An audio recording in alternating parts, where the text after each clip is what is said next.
शिवोऽहं शिवोऽहं शिवोऽहम्।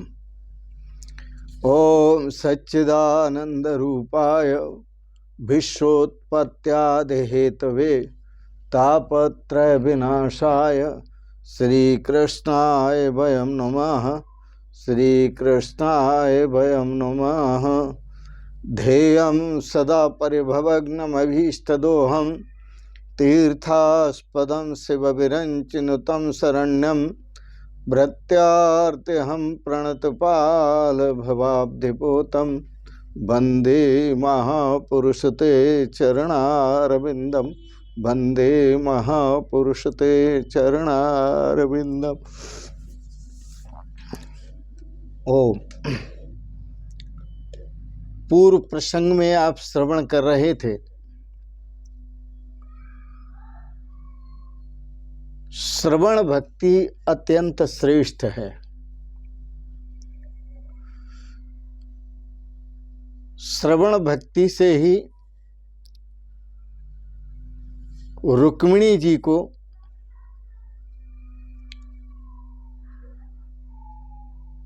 भगवान के प्रति आकर्षण हुआ, भगवान की कथा सुनकर, और भगवान से विवाह करने की इच्छा हुई। तो भगवान के दिव्य गुणों का श्रवण करने से, भगवान की दिव्य लीलाओं का श्रवण करने से भगवान के प्रति प्रेम भाव उत्पन्न होता है। श्रोता और वक्ता दोनों विनयी होना चाहिए।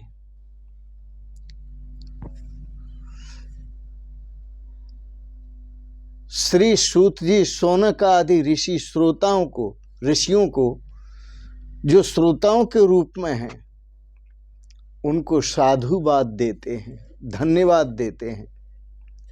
वो कहते हैं कि कथा सुनकर तुम्हें जो करना चाहिए,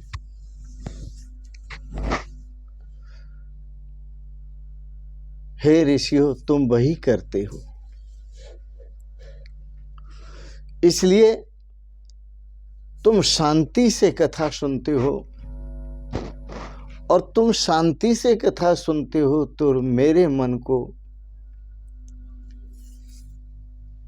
बड़ा आनंद मिलता है,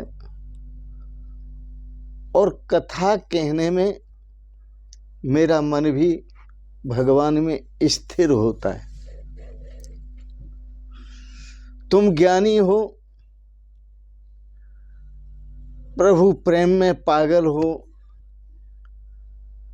परंतु मैं जो कथा कह रहा हूं वह आपके कल्याण के लिए नहीं।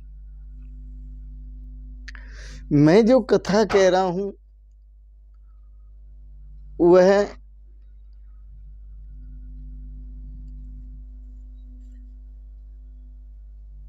अपनी वाणी को पवित्र करने के लिए कह रहा हूं।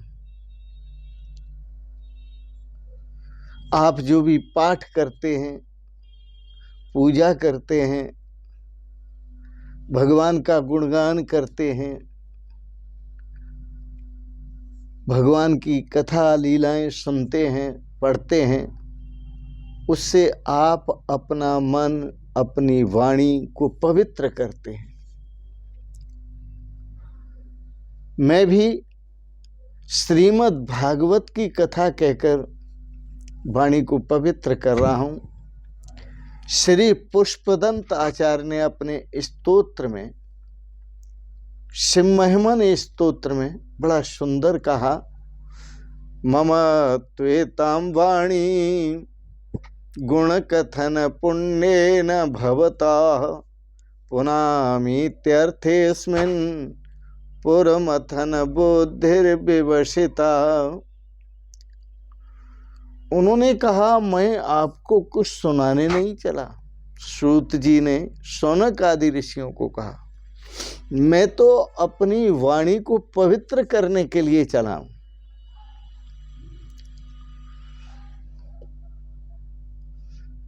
आरंभ में श्री सूत जी सुखदेव जी का वंदन करते हैं और फिर भगवान नारायण का वंदन करते हैं।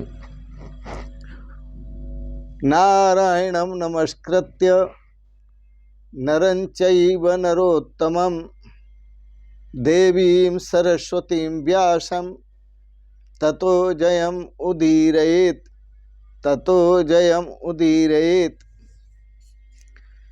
श्रीमद् भागवत के प्रारंभ में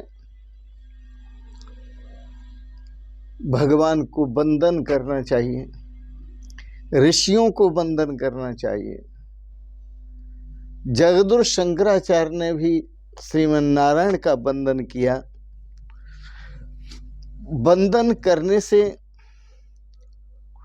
भगवान की कृपा बरसती है। जब हम वंदन करते हैं तो वंदन करने से हमारे कार्यों में विघ्न नहीं आते,